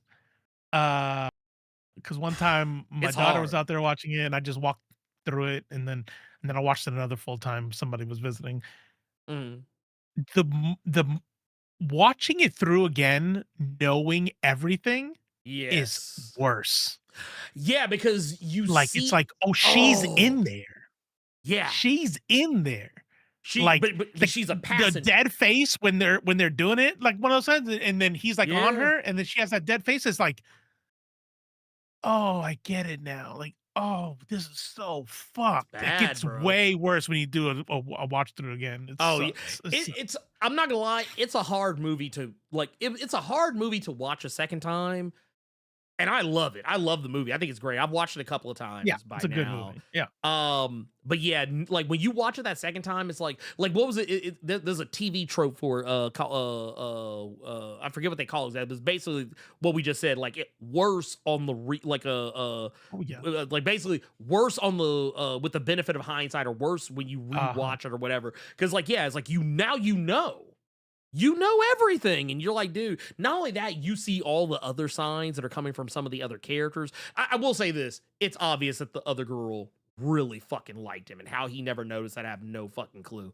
Right. But but everything regarding all the other characters that surrounded him, it's like, bruh, come the fuck on. Yeah. That part also made me hate him because yeah, same. she's super fucking cool. Yeah, she was a nice girl. It's kind of like that Ross Geller effect. Like, I fucking hate Ross. Oh, Like I can't watch Friends because he makes me actually mad. He's a fucking weak, yes, like incel, homophobic piece of shit. I fucking can't stand him. And yet the writers put gorgeous woman after gorgeous woman after gorgeous woman. Bear is a fucking like weak chin fucking sorry excuse, like my life is so hard, I wish he liked me, and then like the coolest chick on the fucking whole movie likes you. Get the fuck out of here. Then I was like, bro, stop. Like, oh, yeah, God, nah, bro. I was like, dude, dude, what the fuck are we even doing here? What are we even doing here? Like at some point, honestly, granted, once again, because it's kind of that paradox. If Bear did the right thing, then the movie would be over like in the first 5 minutes. Right. But like the thing is like there's also another part of me that's like, I'm not gonna hold you. If I was his friend, I ain't gonna lie, I probably would have laid him down. I'd have been like, man, okay, you got to go. You got to go. It's almost better that he didn't do the right thing, right? Because if he had done the right thing, then we have like this virtue signaling movie about like, look how this is look at this great guy. You know what I mean? Like, no, right? It's the choosing the bear thing. It's the barrel full of snakes, and you don't know which ones are venomous. It's like most dudes would be Bear. I don't know about most, but maybe most, probably most. You know what I mean? Like we talk about this shit all the time. Like, so for Bear to not do the right thing is like, I think, great writing, because it's like, oh yeah, most people would be like that. Did you see the And bear in mind, the people behind the movie co-signed this theory about the movie. By the way, those two dudes, I've been watching them for years. Oh, for They're on they do comedy skits. Like they're awesome. Yeah. Yeah, because I actually forgot that old girl that plays Nikki was it Indy Navarre? She's a Twitch streamer or something like that too. So I was like, oh, okay. Not surprised. Not surprised. Yeah. But you ever see there was a theory that was making the rounds that the shopkeep was the same person. The two shopkeepers you see in the movie. Yeah, like it's the same person as what? No, that they are the same person. Here, I'll show you what I'm talking about. This is the thing I found. This right here. When he initially goes, when he initially goes in the shop, the people who are in the shop completely different. You're right. And, what's the theory? That they're the same person? Yeah, that they like basically because the person acted as though they knew exactly what the thing was. That they knew exactly what it was, how it worked. Didn't really seem at all surprised that like because they kind of implied that the shop is basically full of a bunch of hokum. But the fact that they knew it worked kind of implies that they know something about it. But basically, well, not that they're part of it, but that they've used it. Oh, I see. That they've used it, and like someone had posted a theory saying that because of the similar demeanor between the two characters, which it's kind of here or there, whatever, you take it or leave it, but they when it was posited that the shopkeep had used the One Wish Willow to transition, the creators were like, maybe they did. I was like, oh, okay, that's pretty cool. That's pretty cool. But no, I did like the fact that it was one of those things where it's like, it makes me wonder because this was like a one of those like kind of new age type of businesses. So it was kind of like one of those places you go to, like, I go to places like that. I'm kind of like, I know half the shit in here is bullshit. But like, I mean, hey, we're here, whatever. Let's get involved. But I did find it funny that it's like of everything that was in there, that was the one thing that was like actually legit. Right. Of course. It was like, that's the one. It was the one that was actually legit. That's crazy. Also, I love that someone made the most realistic wish ever. In regards to the money. I was just like, huh. I was like, that's how it's like, see, it's right there's when you realize, like, see, if you would have wished for some unproblematic shit, you'd have been all right. Well, Bear's friend tried it, but he was too what are those sand dollars? Like, yeah, here you go. It's like, hey man, hey, we didn't say what currency the money would be in. It could be monopoly money for all you know. Yeah. But no, I liked it. I like that shit. But yes, I know we're like super duper far the fuck afield, but yeah, man, I had a good time. I mean, I had a good time with it. Spider-Man was great. Go see it. Yeah, I mean, if it wasn't obvious from like the first, it wasn't obvious for like the first like hour and a half of us talking. I mean, God, we're allowed to move on. It's you know what's gonna happen though? There's gonna be that one person who's gonna like pull up. They're gonna pull up like mad. Yeah, late. always. Hey, did I miss the Spider-Man talk? Yeah, and then when we go like, yeah, man, sorry, we already talked about it. They're gonna look at us like this. They're gonna be like, they're gonna be like, not gonna lie, dude, the facial expressions that she was able to come up with, diabolical. Diabolical. She's good. She's good. Oh yeah, 100%. I saw, and I already talked about this. Yeah, so there was somebody who wrote a review about how they just missed the entire point. And then they said that her whole no was stolen from Get Out. Like, and then I was like, she said in an interview that was her inspiration. Like, she gave props to that. Like, what? See, like, this, they just wanted a reason to be mad. you know what it is? You know what it reminds me of? It reminds me of when people were trying to claim that Ryan Coogler didn't give props to From Dusk Till Dawn. Yes, For exactly. Sinners. Exactly like that. And it's like, that's like he did though. Yeah. Yeah. Just people just Man, people get on the internet and say anything. They Yeah. don't get on the internet and say anything. they're just people, you know how we talk about like media literacy and critical Mhm. thinking and things like that. Like there's people who are just like they're so far removed that it doesn't even make sense to use those words. You know, it's not a media literacy problem. They just have like a thinking like something's Yeah, wrong. they have Like they don't care. Like, Right. I think this is true. I'm gonna argue with you on the internet about it. And I'm sitting there like, you know, you could just Google that real quick. You know, Oh, no. I've done it. I've had people loud and wrong argue with me about something. And like, what was it? Some shit came up the other day when talking about I mean, I wasn't talking about the Harry Potter show, but like somebody was basically pointing out that like the Harry Potter show was going through some issues with shooting schedules because like and the working conditions on there, and what came up was that the shooting schedules for the children, because they're using actual children, same as they did for the movies on the show. And someone was like, or someone had pointed out that they can't just shoot whenever they want because there's child labor laws, even when it comes to acting. And then this one dude was like, I don't know about that. I was like, you don't know that child labor laws are a thing, or you don't know if that's true. Knows, and right? they were like, no, I don't think that child labor laws are a thing. And I was like, that's what I'm talking about. That's the same kind of shit I'm talking about right there. Like, yeah, you just thought a thing and you're putting it to words. Like, I thought something was true, right? I'm like, nah, I'm pretty sure that's wrong.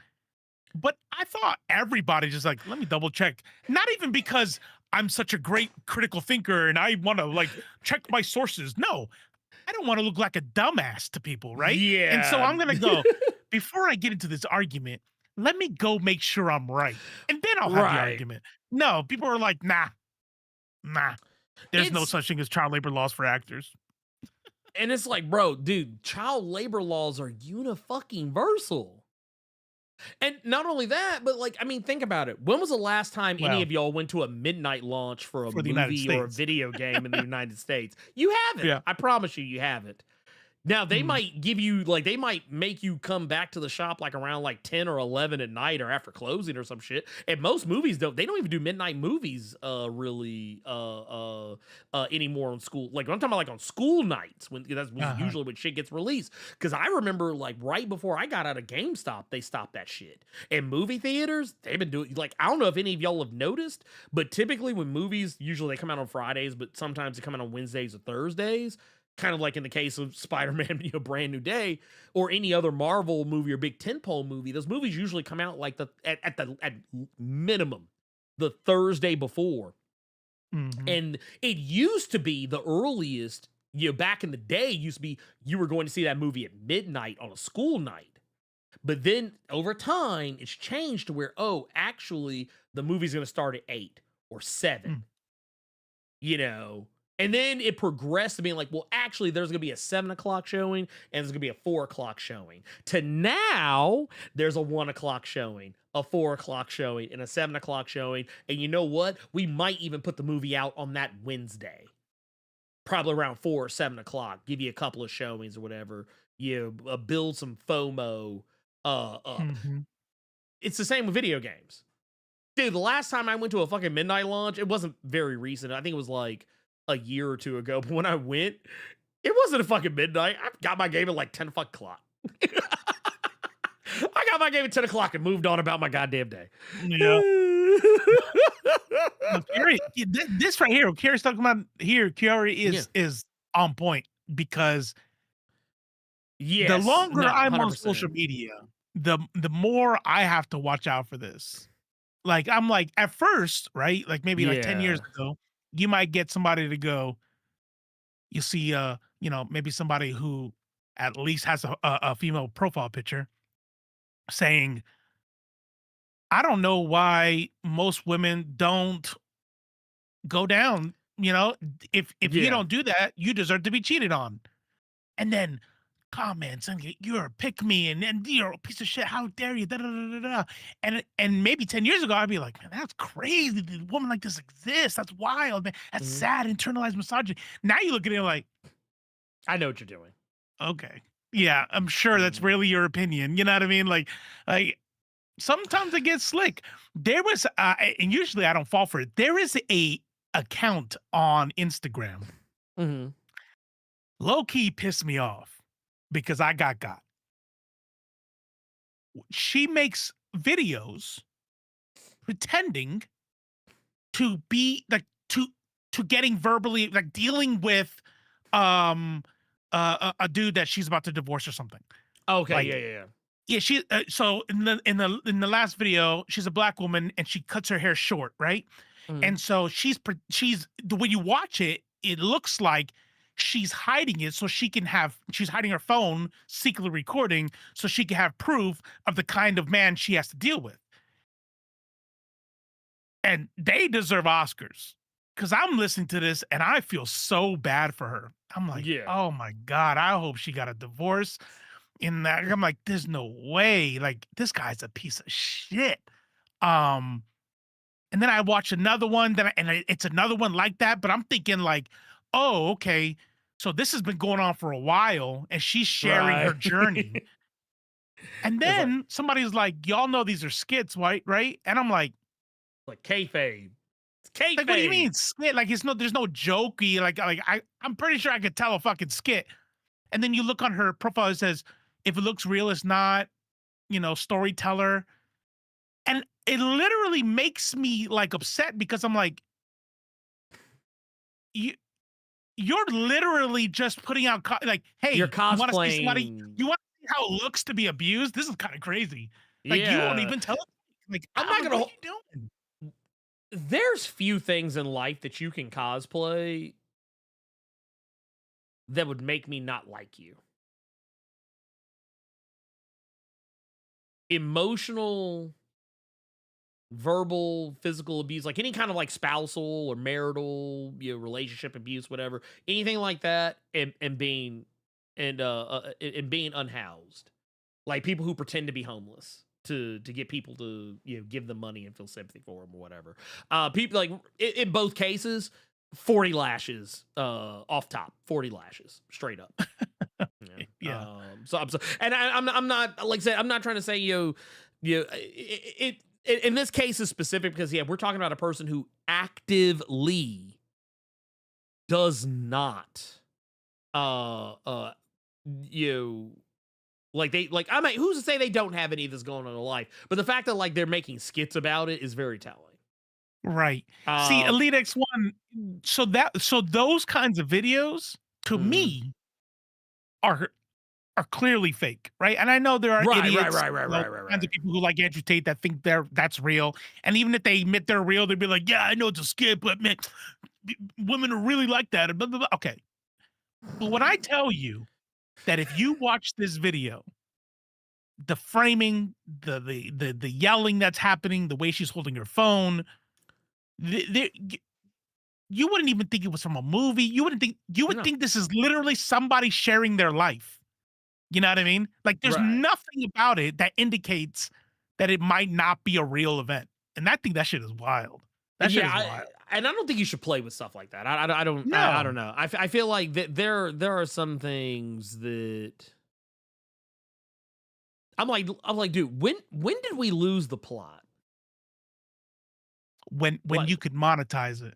yeah, When you like can that's monetize exactly. getting lost. That's what it is. Yeah, like it just it's gone at that point. Like nobody has scruples, anymore. They're just like, nah, man, I gotta get that bag, man. Yep. Get that paper by any means necessary, even if it Yep. means selling my fucking soul. So, yep. But yeah, I and it's Yeah, it's sad. But that said, there is True. wait.